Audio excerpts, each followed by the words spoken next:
दोस्तों मैंने ट्रिग्नोमेट्री का इंट्रोडक्शन पहले दे चुके हैं।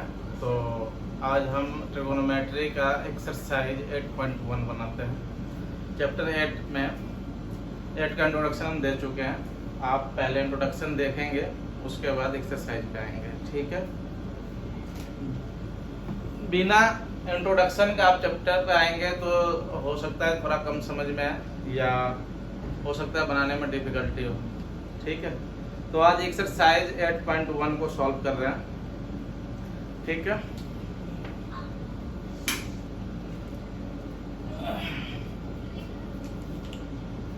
तो क्वेश्चन है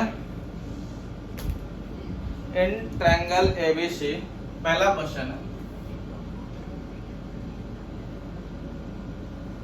एक्सरसाइज 8.1। क्वेश्चन नंबर फर्स्ट है in triangle ABC right angle eight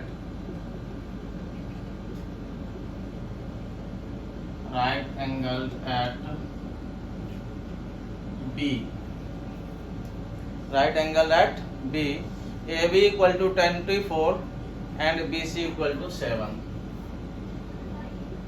AB equal to 24 cm and BC equal to 7 cm, ठीक है। करेक्ट डिटरमाइन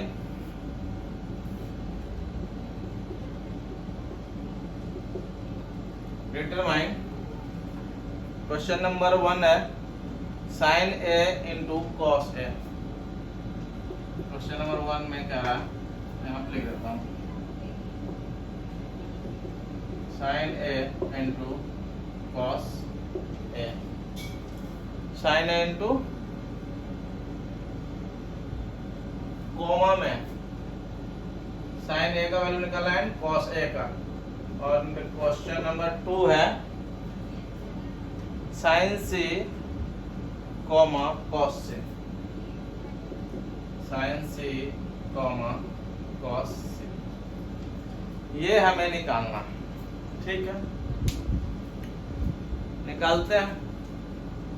देखो कह रहा है इन ट्रायंगल एबीसी, सबसे पहले तो हमें एक एबीसी ट्रायंगल बनाना पड़ेगा। सबसे पहले क्या करना पड़ेगा, एक ट्रायंगल बनाना पड़ेगा एबीसी, ठीक है। ये हाँ, in triangle ABC right angle at B, हमारा राइट एंगल जो होगा ये कहाँ होगा, बी पे होगा। Right angle means 90 degree, 90 degree कहाँ पे है, बी पे। तो हमारा क्या बच गया, ए बी एंड सी हो गया, ठीक है। कह रहा है A B equal to 24, A से लेकर बी तक है 24 cm and B C 7 cm, B से लेकर सी तक है 7 cm, ठीक है। कह रहा है साइन का वैल्यू निकालो इस एंगल के लिए, एंगल ए के लिए। तो एंगल ए क्या दिखाता है भाई, एंगल ए क्या देता है हमें, साइन के साथ ए लिखा है, इसका मतलब है कि इस एंगल के अकॉर्डिंग कौन सी परपेंडिकुलर होगा और कौन सा बेस होगा, उसके हिसाब से निकाल के दिखाना है। तो हमें कह रहा है कि एंगल ए को ध्यान में रखते हुए साइन ए का वैल्यू निकालो, ठीक है। तो देखो साइन क्या होता है, साइन ए क्या होगा भाई, साइन होता क्या, साइन होता है परपेंडिकुलर बाय हाइपोटेनस। अब देखो इसमें हमें इस एंगल पे अगर हम विचार कर रहे हैं तो ये हमारा क्या हो जाएगा, ये BC हो जाएगा हमारा परपेंडिकुलर। जिस एंगल पे विचार करते हैं उसके अपोजिट एंगल हमारा परपेंडिकुलर हो जाता है। परपेंडिकुलर पता है, बेस पता है, हाइपोटेनस नहीं पता है। तो पाइथागोरस थ्योरम से हम आराम से हाइपोटेनस निकाल सकते हैं। तो पाइथागोरस थ्योरम हमारा क्या कहता है, h² equal to p² plus b², ठीक है। इतना तो शुरू से पढ़ते आ रहे हैं। अब देखो h² का वैल्यू निकालना है, h² equal to p², p तो हमारा ये है 7 का स्क्वायर प्लस b², b कितना है 24 है, 24 का स्क्वायर। ठीक है, कोई दिक्कत नहीं। एच स्क्वायर इक्वल टू 7 का स्क्वायर कितना हो जाएगा भाई 49 प्लस 24 का स्क्वायर कितना हो जाएगा 576। एच स्क्वायर इक्वल टू ये कितना हो जाएगा 9 और 6 15, 15 का 5 कैरी 1, 7 और 4 11 कैरी 1, 12 का 2 कैरी 1, 5 और 1 6। ठीक है, इसको हम लिख सकते हैं एच स्क्वायर इक्वल टू क्या लिख सकते हैं भाई 25 का स्क्वायर लिख सकते हैं। 25 को स्क्वायर करेंगे तो ये हमारा 625 हो जाएगा। अब देखो एक्सपोनेंट्स रूल से पावर यदि सेम हो दोनों तरफ, इक्वल टू के दोनों तरफ यदि पावर सेम हो तो इसका बेस भी क्या हो जाता है सेम हो जाता है, यानी कि h इक्वल टू क्या हो जाएगा 25 हो जाएगा। तो h का वैल्यू हमें कितना निकल गया 25, ये हो गया 25 cm। ठीक है, अब हमें देखो p पता है, p पता है, b पता है, h पता है, आराम से साइन की वैल्यू निकाल सकते हैं क्योंकि साइन a क्या होता है p बाय h। अब वैल्यू पुट कर दो p बाय h, p हमारा क्या है भाई 7 और h कितना है 25, ये हो जाएगा 7 बाय 25, ये निकल गया, ये हो गया आंसर, सॉरी cm नहीं, ये हो गया आंसर किसका साइन का। साइन क्या है परपेंडिकुलर और हाइपोटेनस का रेशियो।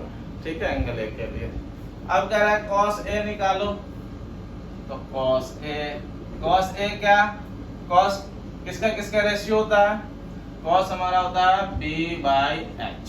अब देखो यहाँ से पुट कर दो b बाय h, b हमारा 24 है और h 25 है, ये हो जाएगा b का वैल्यू 24 डिवाइडेड बाय h का वैल्यू 25, ये हमारा हो गया आंसर। ठीक है, ये क्वेश्चन नंबर 1 हो गया। क्वेश्चन नंबर 2 में कह रहा है sine c and cos c निकालने के लिए। क्वेश्चन नंबर 2 में कह रहा था sine c and cos c। अब कह रहा है इस एंगल पे विचार करते हुए बनाओ। ठीक है, तो ये हमारा ट्रायंगल था, क्या था a b एंड c। हमें इस एंगल पे विचार किए थे तो ये हमारा परपेंडिकुलर हो गया था। अब हम इस एंगल पे विचार करेंगे तो इसके अपोजिट साइड कौन सा है ये ए बी है, ये हो गया परपेंडिकुलर, ये हो गया बेस और ये तो h का h ही रहेगा, h तो 25 था ही। अब ये साइड कितना था हमारा, ये साइड 7 था, ये हो गया 7 cm और ये साइड कितना था 24। ठीक है, पहले ये 24 बेस था, अब क्या हो गया 24 परपेंडिकुलर हो गया। पहले 7 परपेंडिकुलर था, अब ये 7 क्या हो गया बेस हो गया। ठीक है, कोई दिक्कत नहीं। तो साइन सी साइन होता क्या है परपेंडिकुलर बाय हाइपोटेनस होता है, परपेंडिकुलर बाय हाइपोटेनस। अब देखो इसमें से वैल्यू ले लो क्योंकि सी पे विचार करते हुए परपेंडिकुलर ये है 24 बाय 25, ये हो गया 24 बाय 25 cm, सॉरी आंसर। ठीक है, समझ में आ रहा होगा, कोई दिक्कत नहीं है। ठीक है, क्वेश्चन नंबर 2 का एक और निकालने के लिए करा है cos c। cos क्या होता है, cos होता है b by h। b by h, b का वैल्यू यहाँ से ले लो। क्यों यहाँ से ले रहे हैं हम, क्योंकि यहाँ c एंगल पर विचार करने के लिए कह रहा था, तो c एंगल पर विचार करेंगे तो ये हमारा b हो जाएगा, ये b हो जाएगा। तो b का वैल्यू 7, h का वैल्यू 25, तो ये हो जाएगा 7 बाय 25, ये हो गया आंसर। क्वेश्चन नंबर 1 सॉल्व हो गया। ठीक है, क्वेश्चन नंबर 2 का in figure 8.13 find tan p minus cot r। तो फिगर हमारा दिया हुआ है 8.13, इसको मिटा देते हैं।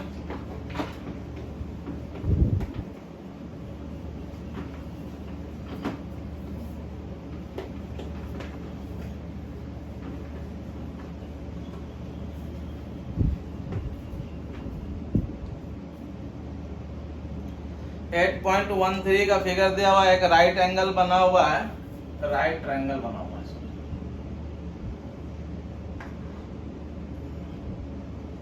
एक राइट ट्रायंगल बना हुआ है, ठीक है। ये राइट ट्रायंगल क्या है? P Q R, P Q R, जिसमें साइड्स दिया हुआ है 12 एंड 13। ये दिया हुआ है 12 cm एंड ये दिया हुआ है 13 cm, ठीक है। राइट एंगल किस पे है? क्यूब पे है। राइट एंगल मीन्स 90 डिग्री, ठीक है। कह रहा है निकालने के लिए find tan p minus cot r। Question number 2 है find tan p minus cot r। इसकी वैल्यू निकालनी है। तो देखो हमें tan में tan किसके किसका रेशियो होता है? tan होता है परपेंडिकुलर और बेस का रेशियो। तो इसमें देखो हमें ये एक बार P पे कह रहा है एंगल P के लिए, एंगल P के लिए tan का वैल्यू निकालो और एंगल R के लिए cot का वैल्यू निकालो। तो एंगल P के लिए निकालेंगे, इस एंगल पर विचार करेंगे तो इसके सामने वाला क्या हो जाएगा? परपेंडिकुलर, और ये हो जाएगा बेस।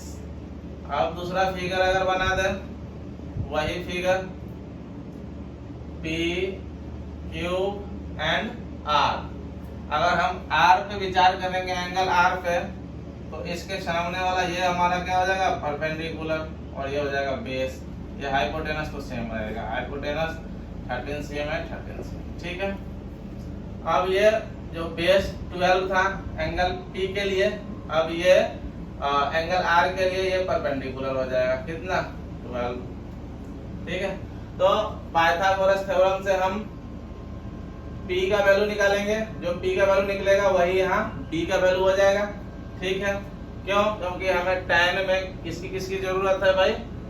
P और B का। हमें यहाँ पे B पता है, यहाँ पे P पता है, H पता है, हमें चाहिए B चाहिए, यहाँ पे P चाहिए, यहाँ पे B चाहिए, ठीक है। यानी कि ये साइड चाहिए QR। तो पाइथागोरस थ्योरम से हम लोग जानते हैं by Pythagoras theorem we know that हम लोग क्या जानते हैं भाई पाइथागोरस थ्योरम से? पाइथागोरस थ्योरम कहता है h square equal to p square plus d square, ठीक है। ये हम लोग जानते हैं। अब देखो h की वैल्यू 13, 13 का स्क्वायर प्लस इसमें देखो इसमें p का स्क्वायर, p स्क्वायर नहीं पता है, ये 12 का स्क्वायर, ठीक है। ये था ना d का स्क्वायर। 13 का स्क्वायर कर दो, कितना हो जाएगा? 169 equal to p square plus 12 का स्क्वायर 144, ठीक है। ये इसे इधर ले आओ, तो 169 माइनस 144 इक्वल टू क्या हो जाएगा? p स्क्वायर, ठीक है।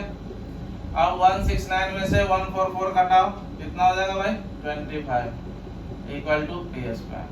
अब इस 25 को हम क्या लिख सकते हैं? 5 का square, p square, power power same, तो बेस बेस भी क्या हो जाएगा? सेम हो जाएगा। यानी कि p इक्वल टू कितना हो जाएगा? 5, ठीक है। p equal to 5, base p था, बेस 5 था, तो p का वैल्यू हमारा निकल गया कितना? 5 निकल गया। यहाँ 5 ये हो गया, ये 5, यानी हम एक्चुअली निकाले हैं QR की वैल्यू। तो QR यहाँ भी है ना, तो यहाँ QR था P, यहाँ QR हो गया D। अब हमें आराम से निकाल सकते हैं tan P minus cot R। Now tan P minus cot R, ठीक है। समझ में आ रहा होगा? कोई दिक्कत नहीं होनी चाहिए। अब देखो tan P यानी tan होता है हमारा P, इसको ट्रायंगल 1 मान लो, इसको ट्रायंगल 1 मान लो, इसको ट्रायंगल 2 मान लो। क्यों? क्योंकि 1 में हम एंगल P पे बात कर रहे हैं और 2 में एंगल R के हिसाब से हमें सब कुछ लेना है। तो इसको tan P है, तो tan किसका किसका रेशियो होता है? परपेंडिकुलर और बेस का। तो इसको P1 बाई B1 मान ले। P1 बाई B1 का मतलब है P ट्रायंगल 1 का और B ट्रायंगल 1 का, ठीक है। माइनस कॉट R, R पे विचार करने के लिए कहा था, R तो हमने यहाँ लिया है, तो कॉट क्या होता है, बेस बाय परपेंडिकुलर। कॉट होता है बेस बाय परपेंडिकुलर। R है तो R ट्रायंगल 2 में है ना, R को हम विचार किस में कर रहे हैं, ट्रायंगल 2 में, तो इसको हम B2 लिख देते हैं, P2 लिख देते हैं, ठीक है। मतलब B ट्रायंगल 2 का और P ट्रायंगल 2 का, ठीक है। अब पुट कर दो वैल्यू भाई, P और B ट्रायंगल 1 का, P एंड B ट्रायंगल 1 का, P 5 और B 12, ये हो गया 5/12 minus B by P, D by P triangle 2 का, तो B और P कितना 5/12। अब देखो भाई 5/12 में से 5/12 गया, क्या बचेगा, 0 बचेगा। ये हो गया हमारा 0 आंसर। वेरी सिंपल क्वेश्चन, ठीक है।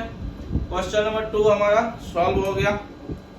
अब क्वेश्चन नंबर 3 देखते हैं, इसको मिटाते हैं।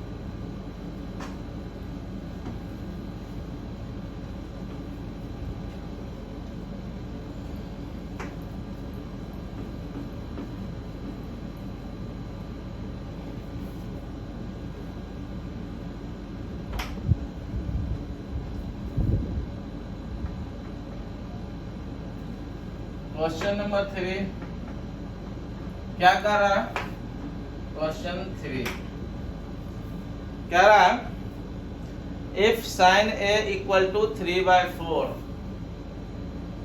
If sine A equal to 3/4 and, तो क्या करना है भाई, calculate cos A and tan A, calculate cos A and tan A, ये हमें कैलकुलेट करना है, ठीक है। तो कोई ट्रायंगल ABC होगा, ठीक है, कोई ट्रायंगल ABC होगा, A B एंड C, ठीक है। तो हम A को यही क्यों लिखें, हम A को यहाँ क्यों नहीं लिखें, ये भी तो क्वेश्चन उठ सकता है ना कि A को हम यहाँ क्यों लिखेंगे, यहाँ क्यों नहीं लिखेंगे। यहाँ इसलिए नहीं लिखेंगे कि जो यहाँ एंगल दिया रहता है ना, वो एक एक्यूट एंगल होता है, ठीक है। तो एक्यूट एंगल तो ये तो हमारा क्या है, 90 डिग्री है, ये राइट एंगल है, और ये जो भी एंगल दिया होता है ये सब क्या होता है, एक्यूट एंगल। राइट एंगल को छोड़ के जो दोनों एक्यूट एंगल बचता है, वही एंगल यहाँ हमारे ट्रिग्नोमेट्रिकल रेशियो का एंगल लिखा जाता है, ठीक है। तो हमने एंगल A को यहाँ भी लिख सकते हैं, एंगल A को यहाँ भी लिख सकते हैं, कहीं भी लिख सकते हैं, यहाँ छोड़ के, ठीक है। तो साइन A दिया हुआ है, यानी कि इस एंगल पर विचार करते हुए ये वैल्यू दिया हुआ है, ठीक है। तो एंगल A के लिए परपेंडिकुलर क्या हो जाएगा हमारा, ये BC हो जाएगा, ठीक है। तो ये हो गया हमारा परपेंडिकुलर। अब देखो हमें क्या दिया हुआ है, given sine A equal to 3/4, और साइन होता क्या है भाई, साइन होता है परपेंडिकुलर बाय हाइपोटेनस। तो यहाँ हम क्या देख रहे हैं कि P3 दिया हुआ है और H4 दिया हुआ है, ठीक है, दिया हुआ है ना। तो हम P कितना दिया हुआ है 3, और ये रेशियो दिया हुआ है, तो कॉमन फैक्टर काट के दिया होगा, तो 3, ये कॉमन फैक्टर को के मान लिए, और ये हो जाएगा 4, ठीक है। तो हमारा क्या दिया हुआ है, P मालूम है और H मालूम है, ठीक है। P ये है, H ये है, तो P हमारा मालूम है 3K एंड H मालूम है 4, ठीक है। अब इसको K मानना था ना, किलोमीटर लिख दिया क्या, ठीक है। अब हमें क्या निकालना है भाई, ये तो हो गया H, और ये हमें अब निकालना है B। B क्या होगा, तो पाइथागोरस थ्योरम से हम B आराम से निकाल सकते हैं। तो by Pythagoras theorem. Pythagoras theorem क्या कहता है? H square equal to P square plus B square. ठीक है, एच स्क्वायर तो ये क्या हो जाएगा 4k का square equal to P square, P का वैल्यू मालूम है 3k square plus B square, B तो नहीं मालूम है बी स्क्वायर। ठीक है, एक्चुअल में हम बी जो निकाल रहे हैं किसका किसके बीच की दूरी है? ए और बी के बीच की दूरी। तो ये हो जाएगा 4 का स्क्वायर 16k का स्क्वायर k स्क्वायर। ठीक है, और इक्वल टू ये 3 का स्क्वायर कितना हो जाएगा? 3 3 जा 9 k square plus b square. ठीक है, कोई दिक्कत नहीं होनी चाहिए। अब देखो ये 16k स्क्वायर इधर से 9k स्क्वायर आएगा इस साइड, तो क्या हो जाएगा -9k स्क्वायर इक्वल टू में क्या बच गया उधर? b स्क्वायर बच गया। ठीक है, कोई दिक्कत? अब देखो 16 में से 9 जाएगा कितना हो जाएगा? 7k square equal to b square. इधर से स्क्वायर हटा दो, इधर आके क्या कर देगा? रूट कर देगा, तो root under 7k square equal to b। k square में से ये k स्क्वायर क्या है? स्क्वायर है तो स्क्वायर से रूट फ्री हो जाता है किसका? k का। 7 का तो नहीं होगा, 7 पे तो स्क्वायर नहीं है, तो हो जाएगा root under 7k equal to b। तो b का वैल्यू हमारा निकल गया रूट अंडर 7k। ठीक है, अब हमें निकालने के लिए क्या कह रहा है भाई? cos a and tan a। अब हमें कह रहा है cos a निकालो भाई। तो cos a, cos किसका किसका रेशियो होता है? cos हमारा होता है बेस एंड हाइपोटेनस का रेशियो, बेस एंड हाइपोटेनस का रेशियो। पुट करो वैल्यू को भाई, b बाय h। b कहाँ है भाई? b है रूट 7k और h है 4k, तो ये हो जाएगा root under 7k divided by 4k। k से k गया, कितना बचा? Root under 7 divided by 4। इतना भी आंसर लिख सकते हैं। ठीक है, अगर इससे ज्यादा बेसिस करना चाहते हो तो रूट 7 से रूट 7 बाय 4 है ना, रूट 7 से ऊपर भी मल्टीप्लाई कर दो, रूट 7 से नीचे भी मल्टीप्लाई कर दो, क्या हो जाएगा? रूट 7 मल्टीप्लाई कर दो केवल 7 डिवाइडेड बाय हो जाएगा 4 रूट 7। इतना भी लिख सकते हैं। ठीक है, ये हमारा आंसर हो गया। अब tan a निकालो। tan a tan क्या होता है भाई? किसका रेशियो होता है? परपेंडिकुलर और बेस का, परपेंडिकुलर एंड बेस का। Perpendicular p by b, p है 3k एंड b है रूट 7 के। ठीक है, k से k गया, ये बचा 3 बाय रूट 7। रूट 7 से ऊपर भी मल्टीप्लाई कर दो एंड रूट 7 से नीचे भी मल्टीप्लाई कर दो। ठीक है, ये बच गया 3 रूट 7 डिवाइडेड बाय 7। इसको ऐसे लिख सकते हैं 3 बाय 7 रूट 7। ये हो गया आंसर। ठीक है, क्वेश्चन नंबर 3 हमारा सॉल्व हो गया। अब क्वेश्चन नंबर 4 देखते हैं। क्वेश्चन नंबर 4 में क्या कह रहा है? क्वेश्चन नंबर 4 हमारा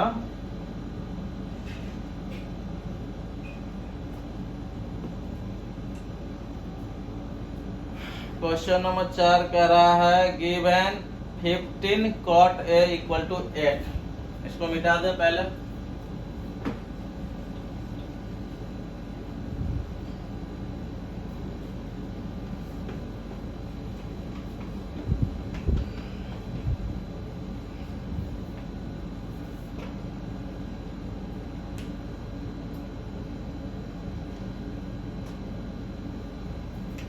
given 15 cot a equal to 8। Question number 4 में क्या है? Given 15 cot a equal to 8। ठीक है, find sine a and sec a। Find sine a and sec a। ठीक है, ये जितने भी साइन सेक है पहले ही बता चुके हैं कि ये क्या होता है, रेशियो होता है साइड्स का। तो साइड का रेशियो निकालना किसका, ट्रायंगल एबीसी कोई होगा, तो कोई ट्रायंगल एबीसी है जो राइट एंगल होगा, तो राइट ट्रायंगल है, ठीक है। या ए की बात कर रहा है, इसका मतलब ए यहाँ लिखें या यहाँ लिखें, कहीं भी लिख सकते हैं, ए बी एंड सी, ठीक है। अब हमें इस एंगल पे विचार करते हुए हमें साइन और सेक की वैल्यू निकालनी है, ठीक है। दोनों में ए है, हमें गिवन क्या दिया हुआ है, सॉल्यूशंस में गिवन दिया हुआ है 15 cot A इक्वल टू 8, ठीक है।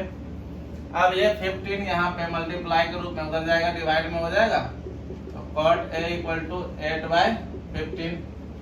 अब cot होता क्या है भाई, cot होता है हमारा बेस बाय परपेंडिकुलर, यही होता है।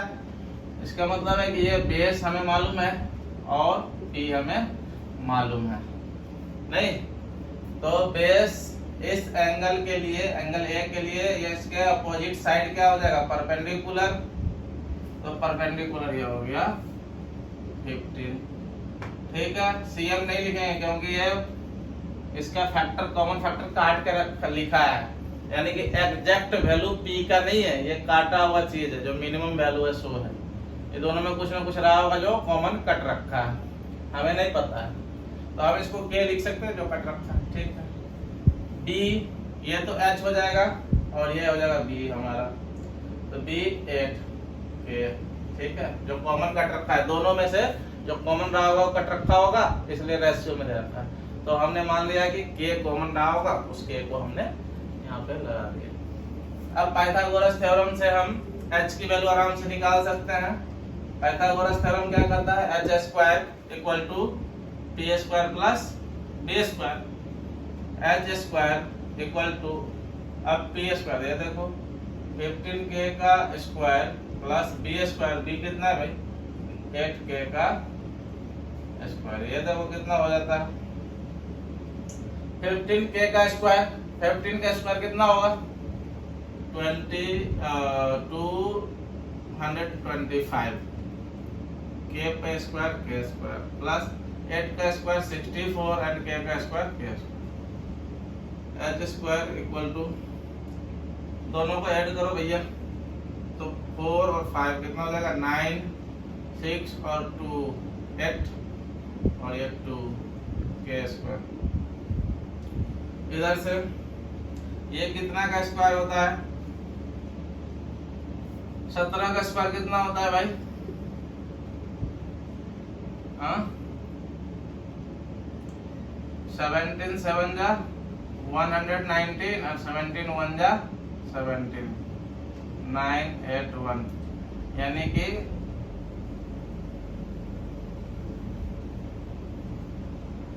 यहाँ 289 था ना, ये गलत हो गया,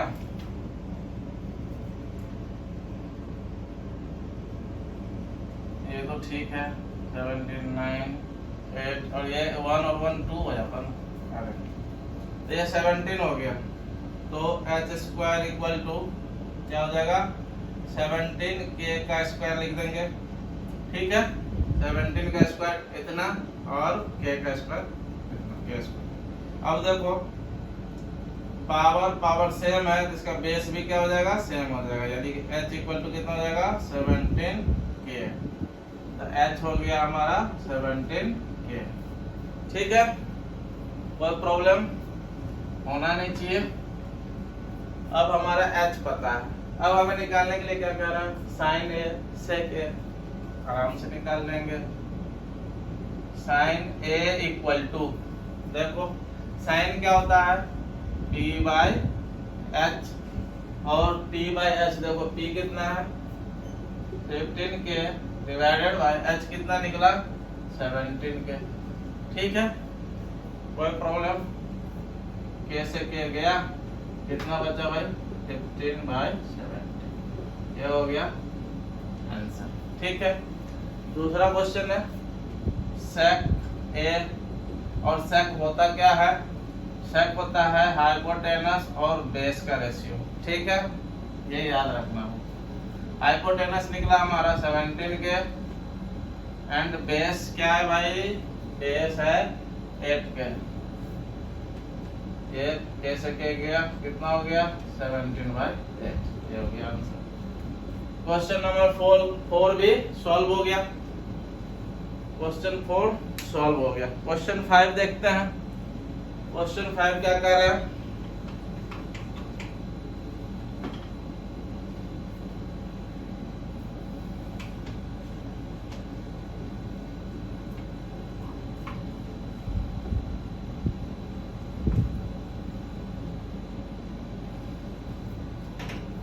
क्वेश्चन 5 में है given sec theta equal to 13/12। Question 5 में है given sec theta equal to 13/12। Calculate all other trigonometric ratios. Calculate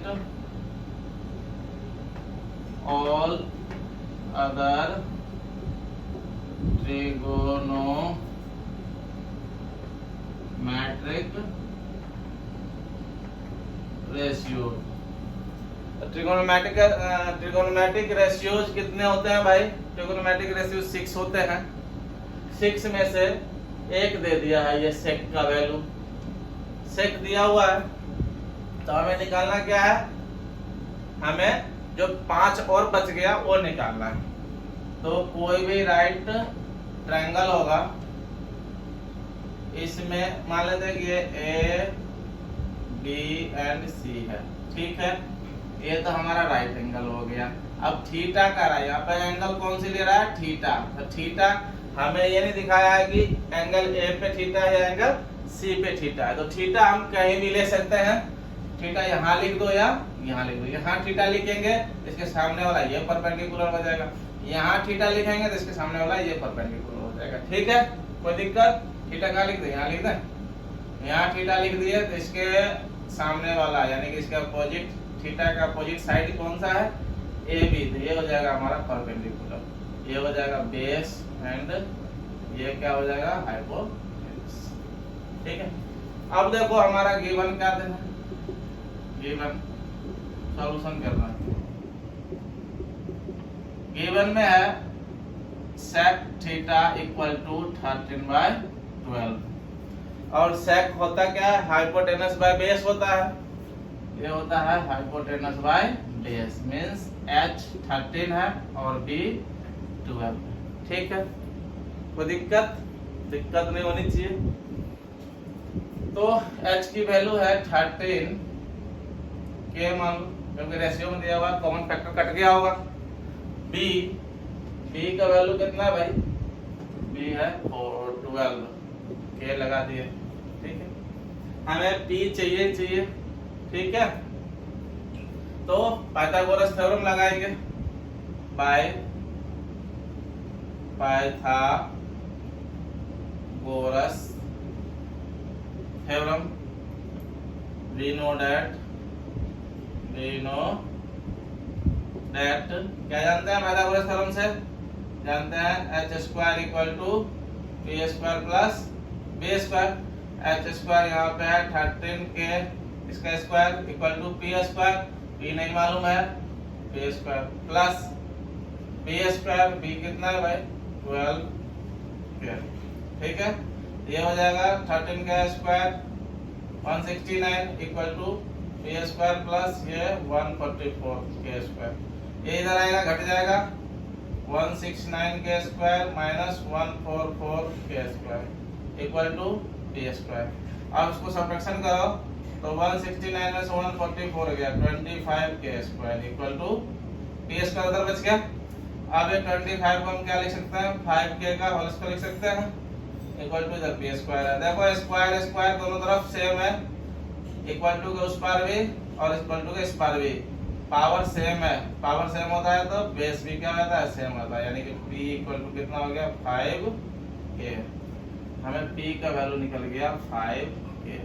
ठीक है, अब आराम से जो बच गया सेक के अलावा क्या बच गया भाई, सेक के अलावा हमारा साइन थीटा निकालना है, फिर कॉस थीटा निकालना है, फिर टेन थीटा निकालना है, टेन थीटा निकालना है।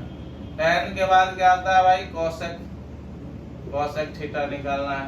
सेक तो दिया हुआ है ही, सेक कॉसेक हो गया, सेक दिया हुआ है, बच गया कॉट थीटा। ठीक है, 6 में से 1 दिया हुआ था, अब इन पांचों का वैल्यू निकालना है। तो साइन होता है हमारा perpendicular by hypotenuse, perpendicular hypotenuse यहां से ले लो, परपेंडिकुलर है 5 के, परपेंडिकुलर है 5 के बट हाइपोटेनस है 13 के। फिर कैसे क्या गया, निकल गया 5/13, यह हो गया साइन का वैल्यू, साइन थीटा का। कॉस थीटा जानते हैं कि सेक का उल्टा कॉस होता है, सेक का वैल्यू, या यहाँ पे कॉस होता है क्या भाई, बेस बाय हाइपोटेनस। बेस कितना है 12 बाय हाइपोटेनस कितना 13, कैसे किया गया, कितना बच गया 12/13। अब वैसे भी हम जानते हैं कि सेक का उल्टा होता है, सेक था 13/12, तो इसको 12/13 कॉस हो जाएगा, निकला ना 12/13। ठीक है, अब tan थीटा होता है perpendicular by base, perpendicular by base, perpendicular है 5 के, बेस है 12 के, तो हो जाएगा 5 के बाय 12 के। ये कॉमन फैक्टर कट रहा है ना, के हो गया 5/12 आंसर। ठीक है, कॉसेक, कॉसेक होता है हाइपोटेनस बाय परपेंडिकुलर, हाइपोटेनस तुम्हारा है 13 के डिवाइडेड बाय, और परपेंडिकुलर 5 के, 5 के। कैसे ये कट गया, निकल गया कितना 13/5 आंसर। अब निकल बचा है कॉट, तो जानते हैं tan का उल्टा होता है ना, तो tan है 5/12, इसको उल्टा कर देंगे 12/5 हो जाएगा। लेकिन डायरेक्ट रेशियो बताओ क्या होता है, ये होता है बेस बाय परपेंडिकुलर, बेस की वैल्यू 12 के डिवाइडेड बाय परपेंडिकुलर निकला है 5 के। ठीक है, कैसे किया गया, कितना निकल गया 12/5 निकल गया ना, इसको उल्टा कर दिया, 10 को उल्टा कर दिया कॉट हो जाता है। ठीक है, कोई समस्या नहीं होनी चाहिए। क्वेश्चन नंबर 5 हमारा हो गया। क्वेश्चन नंबर 5 तक गिराने देते हैं, आगे नेक्स्ट वीडियो में बनाते हैं क्योंकि काफी लंबा वीडियो हो गया। तो मिलते हैं दोस्तों नेक्स्ट वीडियो में, तब तक के लिए धन्यवाद, थैंक यू।